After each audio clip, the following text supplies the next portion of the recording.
누가 형통한 사람인가? 오늘 기록된 말씀을 중심으로 해서 누가 형통한 사람인가? 라는 제목으로 말씀을 잠깐 묵상하고 기도하려고 합니다. 어제도 잠깐 나누었던 것처럼 히스기야 왕은 하나님 보시기에 정직한 왕이었습니다. 그런 히스기야가 하나님은 오늘 7절 말씀을 보니까 그 하나님께서 히스기야에게 어떻게 말씀하시는 거, 어떻게 행하셨느냐? 여호와께서 히스기야와 함께 하심에 그가 어디로 가든지 어떻게 되었다고요? 형통하였다. 이렇게 7절 말씀에서 선언해 주고 있습니다. 여러분, 참 이 말씀은 저와 여러분이 굉장히 사모하는 그 아름다운 말씀이고 귀한 말씀입니다. 여호와께서 히스기야와 함께 하심에 그가 어디로 가든지 형통하게 되었다. 사실 이 말씀을 묵상하면서 창세기에 기록된 어떤 한 사람이 소개됩니다. 왜냐하면 그 사람의 환경이 어떻고 상황이 어떠하든 간에 하나님께서 그와 함께 하심으로 그 범사가 모두 형통케 되었다라고 성경은 또 증언하고 있기 때문에 그렇습니다. 오늘 그 사람 누구인지 한번 가볼까요? 창세기 39장 2절 말씀입니다. 구약성경 창세기 39장 2절 말씀, 구약성경 60쪽입니다. 창세기 39장 2절 말씀, 2절과 3절 말씀을 같이 보도록 합니다. 구약성경 60쪽입니다. 우리 2절 3절 같이 봐요. 시작. 여호와께서 요셉과 함께 하심으로 그가 형통한 자가 되어 그의 주인 애굽 사람의 집에 있으니 그의 주인이 여호와께서 그와 함께 하심을 보며 또 여호와께서 그의 범사에 형통하게 하심을 보았더라. 아멘. 오늘 이 히스기야 왕도 그렇고 오늘 요셉도 그렇고 공통점이 하나 있어요. 여호와께서, 하나님께서 함께 하시면 형통한 사람이 된다. 이것이 오늘 성경에서 저와 여러분에게 증언하고 있는 말씀입니다. 그러니까 누가 형통한 사람이냐라는 질문을 만약에 우리 스스로에게 던지게 된다면 그 대답은 간단한 거예요. 어떤 거예요? 여호와께서 함께 하시면 형통한 사람이 된다. 여러분, 여기서 놓치지 말아야 될 게 있어요. 누가 함께 하는 거예요? 내가 하나님과 함께 하는 거예요? 아니면 하나님이 나와 함께 하는 겁니까? 이게 굉장히 중요한 거예요. 그럼 여기서 우리가 두 번째 질문을 갖게 되는 거예요. 어떤 사람에게 하나님께서 함께 하실까? 사실 이게 중요하잖아요. 나는 하나님이 함께 해주시기를 바라요. 하나님도 함께 하시기를 원하시는데 왜 함께 하시지 못할까? 그 문제가 오늘 하나님에게보다 내가 하나님이 나와 함께 하실 수 없는 그런 내 모습과 내 삶을 살아간다면 오늘 그런 모습을 하나님 앞에서는 우리 스스로가 오늘 깨달아야 된다는 것입니다. 아는 것처럼 요셉이라는 사람의 범사는 우리가 육안으로 보게 되어지면 굉장히 그 인생이 억울하고 비참한 인생이에요. 그런 인생 가운데에 하나님께서 요셉과 함께 하셨습니다. 그럼 무엇 때문에 함께 하셨느냐? 오늘 그 요셉이 자신의 형편과 상황이 어떠하다 할지라도 그 하나님 앞에서 그 하나님이 어떤 분이시고 그 하나님이 보여준 꿈을 통한 하나님의 역사에 대하여 의심하지 않고 신뢰했을 때, 그 사모함으로 더 나아가는 모습 중심이 있었을 때 하나님께서 요셉과 함께 하셨고, 그로 말미암아 그 곁에 있는 사람도 하나님께서 요셉과 함께 하는 걸 알게 되어지고 그 범사를 형통케 하는 것도 알게 되었다. 이렇게 선언합니다. 사랑하는 성도 여러분, 오늘 복된 날 하루를 시작하면서 저와 여러분이 오늘 하나님이 함께 하실 수 있는 사람, 하나님이 함께하는 사람으로 살아내고 서실 수 있길 예수님의 이름으로 간절히 축원합니다. 자, 그러면 하나님께서 함께 하시는 자의 삶, 함께 하실 수 있는 사람의 모습은 어떤 모습일까요? 우리 7절 말씀을 같이 한번 읽어보도록 합니다. 7절 말씀, 우리 열왕기하 18장 7절 말씀 같이 봐요. 시작. 여호와께서 그와 함께 하심에 그가 어디로 가든지 형통하였더라. 저가 아수르 왕을 배반하고 섬기지 아니하였고. 아멘. 여러분 7절의 하반절 중반절 이하에 있는 말씀을 보면 이렇게 소개합니다. 그의 모습이 어땠느냐? 저가 아수르 왕을 배반하고 섬기지 아니하였다, 이렇게 선언합니다. 여러분 지금 우리가 어제 묵상했던 말씀을 이어서 5절부터에 있는 말씀을 더 묵상하고 그 다음 이어서 12절까지 묵상하는데, 이 말씀이 크게 두 그룹이 상대적이에요. 왜 상대적이냐면 7절 말씀에 근거하면 오늘 이 히스기야, 유다 왕 히스기야는 하나님을 얼마나 신뢰하고 그분을 믿었는지 당시에 강대국, 초강대국이었던 이 아수르를 배반하고 섬기지 아니하는 모습을 가졌다. 성경은 그렇게 선언해 주는 거예요.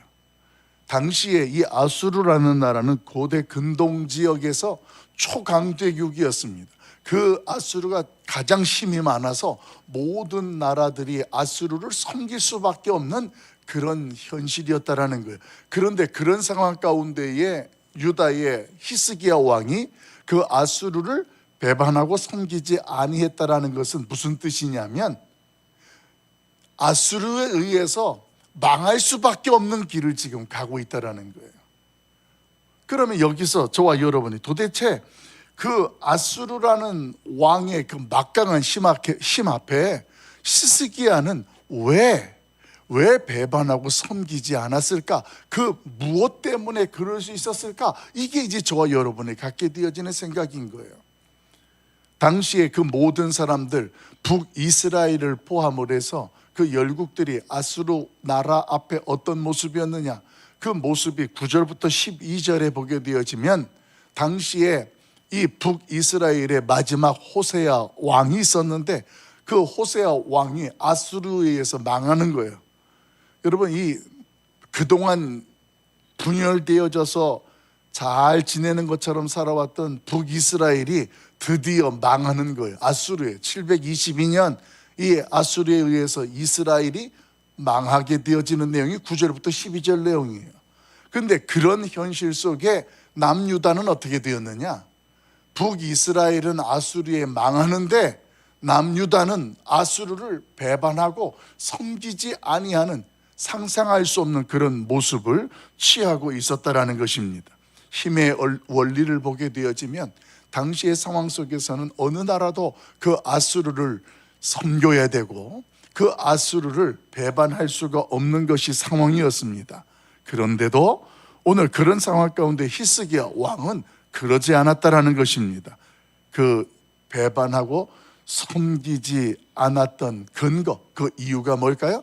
아까 우리가 서론에서 묵상했던 것처럼 함께 하시는 하나님을 이 히스기야 왕은 아수르라는 초강대국보다도 더 신뢰하고 의지했기 때문에, 믿었기 때문에 오늘 그런 가운데에도 그 아수르를 배반하고 섬기지 않을 수 있었다라는 것입니다. 여러분, 이것이 오늘 저와 여러분이 이 시대를 살아갈 때에 무엇을 하나님께서 깨닫게 하고 어떤 음성을 들려주실까요? 우리의 눈에 보이는 것, 손에 잡히는 그 어떤 것이 우리로 하여금 굉장히 두려움을 갖게 하고 막강한 힘을 느끼게 하는, 손해를 보게도 하고 만약에 이렇게 하면 이익을 보게 하는 그런 것들이 우리 안에서 계산되어지는 현실 속에 있다 할지라도 아수르보다도 더 강하게 느껴지고 아수르처럼 강하게 느껴지는 그 어떤 것 앞에 자신과 함께 하시는, 우리와 함께 하시는 그 하나님에 대하여 내가 지금 어떠한 모습으로 믿음으로 반응하고 있느냐? 사실 여기에 하나님이 우리와 함께 하신다라는 그 하나님의 능력과 은혜가 우리가 오늘 경험할 수 있는 시작이 될 수 있다는 것입니다. 하나님이 내가 너와 함께 하겠다라고 이미 약속을 하셨습니다. 세상 끝날까지 내가 너희와 항상 함께 하시겠다라고 이미 약속을 하셨어요. 그런데 우리의 현실 가운데에는 그 함께 하시는 하나님을 왜 날마다 경험을 하지 못하느냐라는 것입니다. 왜 그럴까요? 하나님이 우리와 함께 하시겠다고 그러고 함께 하시려고 하는데 왜 나는 하나님이 함께 하시는 자의 형통함을 경험하지 못하고 있느냐라는 것입니다. 눈앞에 보이는 아수르를 혹여라도 우리가 의지하거나 그 아수르를 섬기고 있는 그 어떤 우리의 모습 때문에 하나님이 함께 하시는 것을 경험하지 못하고 그 은혜를 경험하지 못한다면, 여러분, 오늘 우리 안에 분명한 믿음의 결단이 있기를 예수님의 이름으로 축원합니다. 오늘 이 북이스라엘은 그러지를 못했습니다. 결국 망하게 되는 거예요. 여러분, 그런 망하게 되어지는 북이스라엘, 그런 모습을 볼 때 그러면 아수르는 자신을 배반하고 섬기지 아니하는 이 히스기야, 이 남유다에 대해서 가만히 있었을까요? 아니에요. 오늘 말씀 본 이후의 말씀을 묵상하게 되어지면 아수르라는 나라가 이 히스기야 왕이 이 있는 유다를 2차례나 침공합니다. 여러분, 아마 사네립이라는 왕을 들어보셨을 거예요. 아수르의 장군이죠. 그 사네립이 쳐들어와 가지고 히스기야 왕을 굉장히 곤란하게 했던 내용들, 백성들을 선동해서 배신하게 만들고 무력화시키는 그런 일들이 이제 이후에 소개되어지는 거예요. 그런 큰 전쟁이 2차례나 있었음에도 불구하고 우리 하나님께서는 어떻게 했느냐? 그런 전쟁 가운데에 그런 위기를 다 넘어가게 하셨어요. 아수르가 아무리 막강한 군대를 가지고 와서 조롱하고 침공하고 힘들게 했어도 그런 내용들이 그 결과가 되지 못하도록 했다는 거예요. 우리 13절 말씀 같이 한번 읽어봅시다. 13절, 18장 13절입니다. 같이 봐요. 시작. 히스기야 왕 제14년에 아수르의 왕 사네립이 올라와서 유다 모든 견고한 성읍들을 쳐서 점령하매, 그러면서 이제 이야기가 계속 전개가 되어져. 이런 전쟁이 2차례나 있게 되었다라는 거예요. 그러나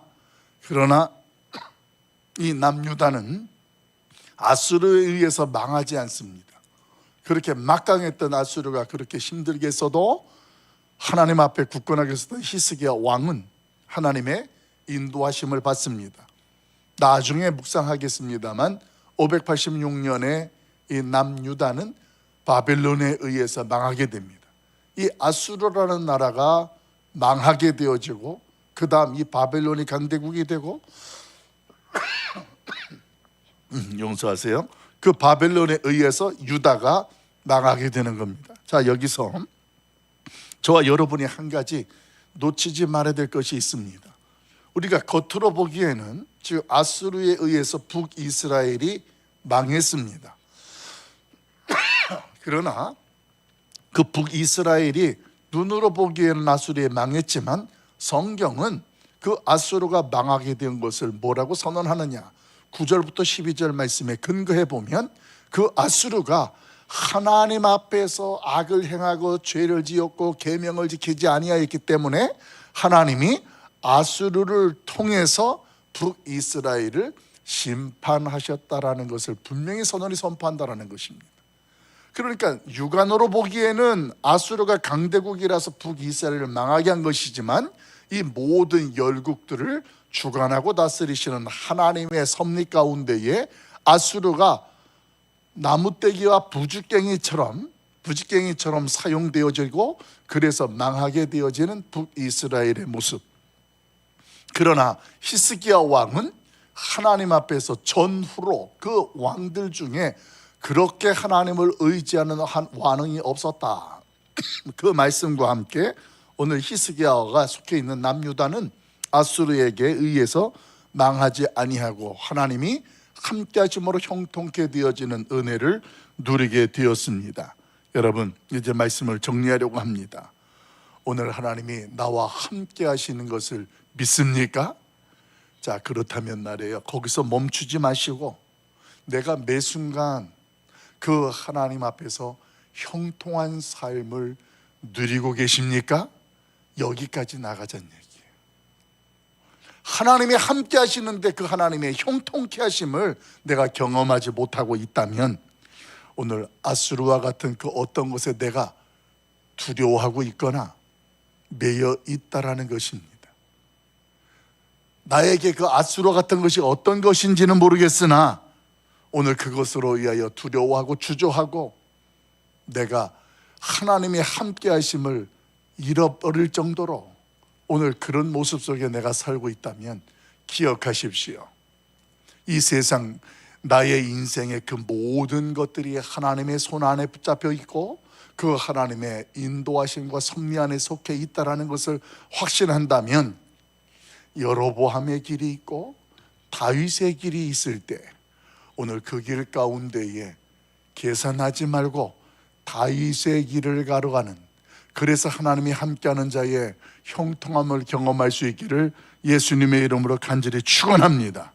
하나님을 더욱 의지하고 그 하나님을 더욱 신뢰함으로 오늘도 형통케 하시는 하나님, 그 하나님의 영광을 드러내는 하나님의 사람들 다 될 수 있기를 예수님의 이름으로 간절히 축원합니다. 기도하겠습니다.